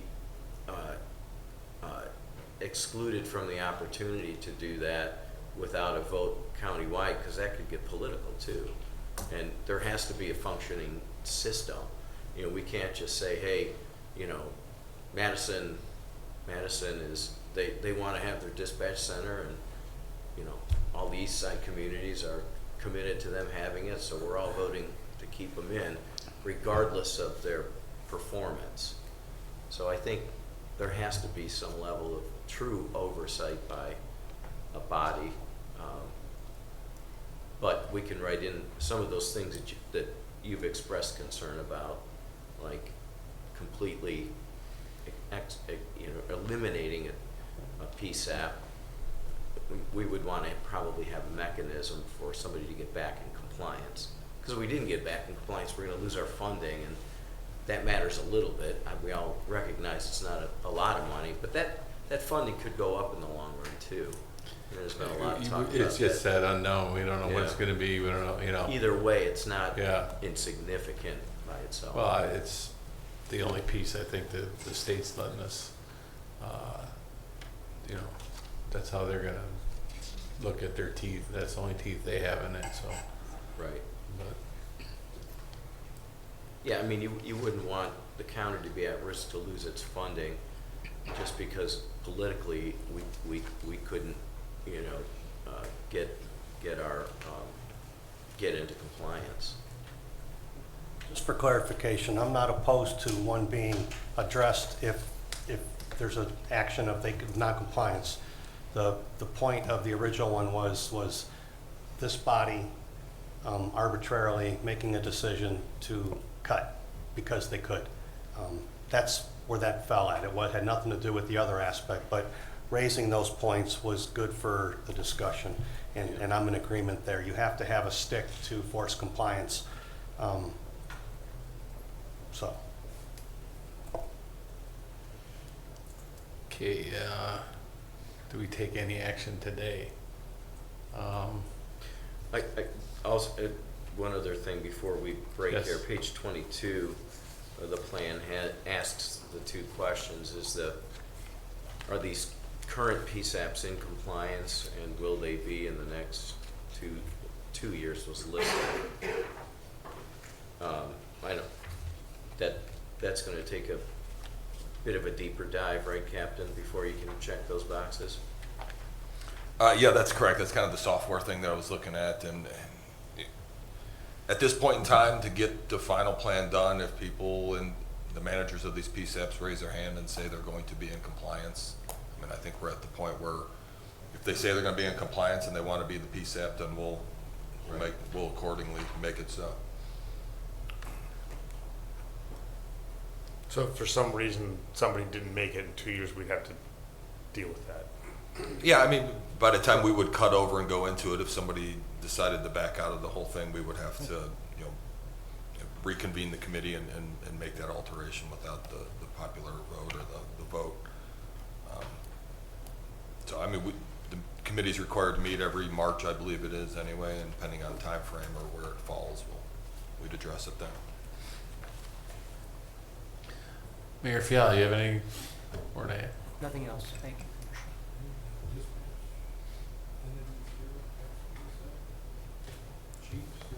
Yeah, anybody in the audience?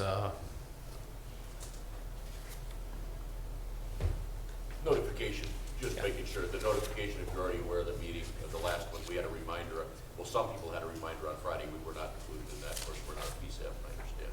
But some of the others said they don't remember the original notice going out. So, notice would be good, I think you could get more people here. Just so, for the record, so do you want notification? That'd be great, Yeah, yeah, the chiefs, okay. Lake County Chiefs and that would make Fire sense. Lake County Chiefs and Fire Chiefs Association. Be very fair. Ron? Right. I had a question on the next gen. So it's going to be text and video.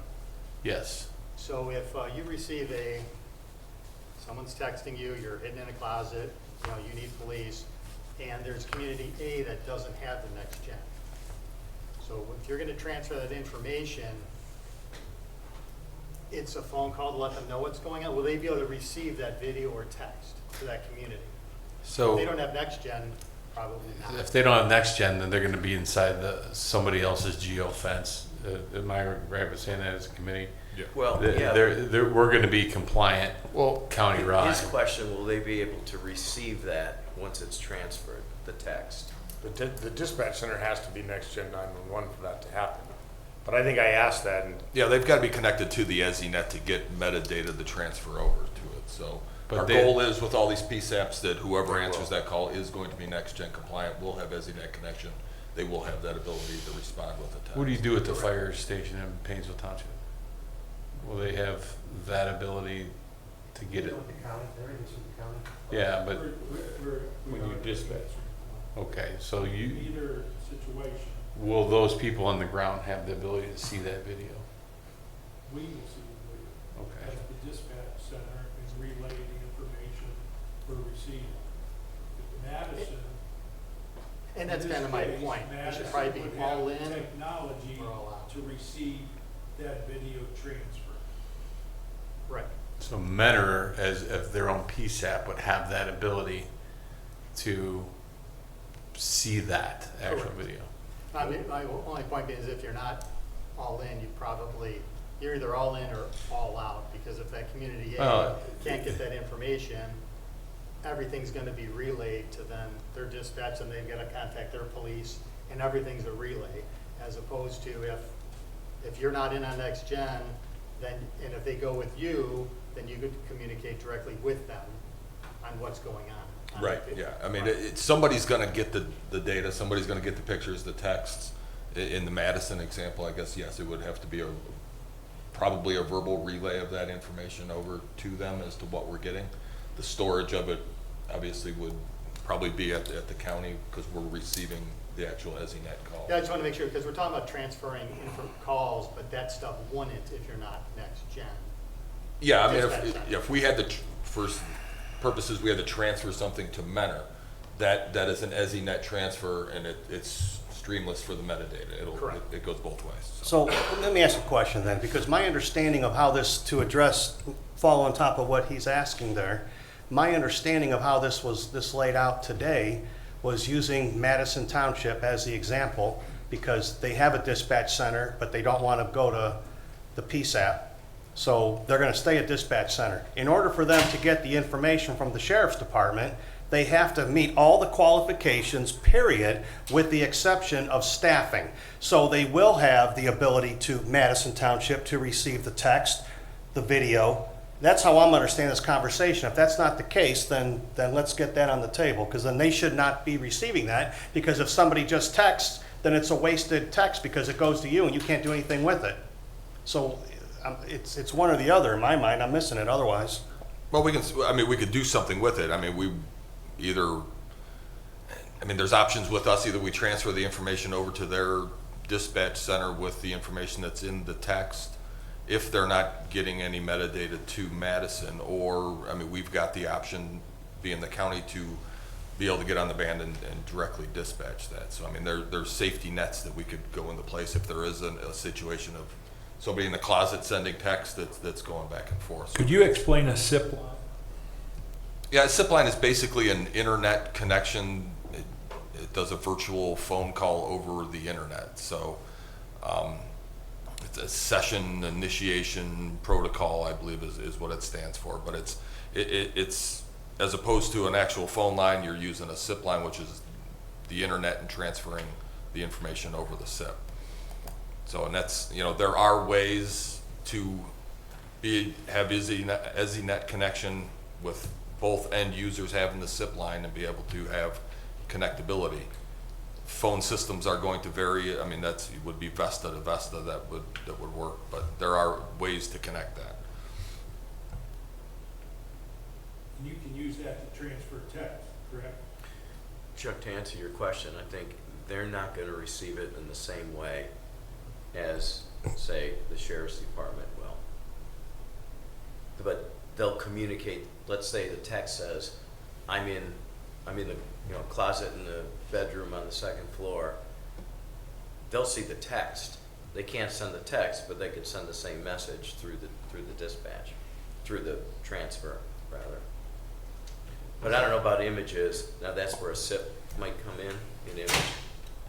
Yeah, I mean, the SIP is going to be reliant on, the EZNet, us getting the data from that and being able to transfer it over to a dispatch center who, if in turn, is able to connect to the EZNet as well, because that's all that metadata as opposed to just voice information. So somebody is, say, kidnapped. They find themselves inside a building. They're able to take a picture. They don't know where they are, but they take a picture and send it to 911. You can transfer the picture. I think that's the question. They have the capability to Right. receive the picture. Do they, in every case? I don't know. Yeah, I mean, it takes some connectivity and again, the SIP lines on each end, a corresponding phone system, and yeah, I mean, they should. So they may be able to They receive may be it, able to do it with but the it's proper. not a guarantee. With the proper software, but again, as I But then said, you could- you've got that option that if we have something serious, we receive the actual first 911 call, even for a time-saving measure, we can get onto any radio band and dispatch the police and update them accordingly and coincide with their dispatch. No, but the advantage of something like that might be, hey, I don't know where I am. These guys might have a pre-plan on that, know exactly what that inside building looks like, whereas you would have less of maybe Central might have less of ability to do that. So as long as it got to that. But the beauty and joy of NextGen and why we're all doing this is the location-based system. I mean, that's going to pinpoint to the Yeah, phone good point. as Good opposed to point. the anti-alley. So So we will have it on. You'll know exactly where it is. We'll have, Yeah, good exactly. point. But Well, if maybe that helps you out. maybe a room within that building though, even though you might have the address, could be a.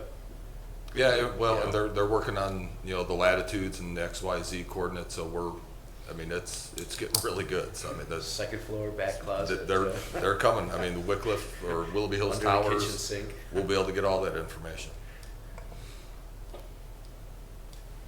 But either way, I mean, you would think we'd figure out how to send a picture. Somebody could send it over their phone, worst case scenario, right? So, Yeah. you know.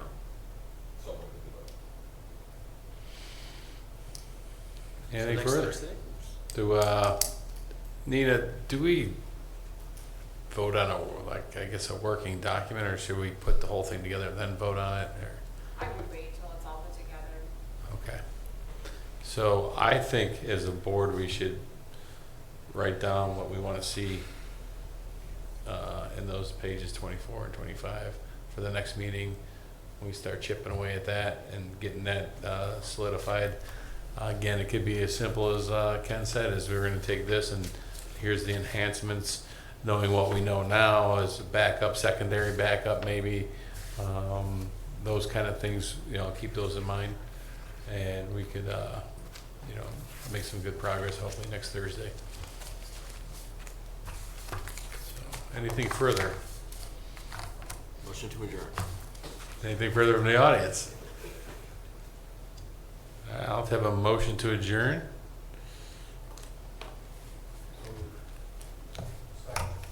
All in favor? I'm not asking for nays.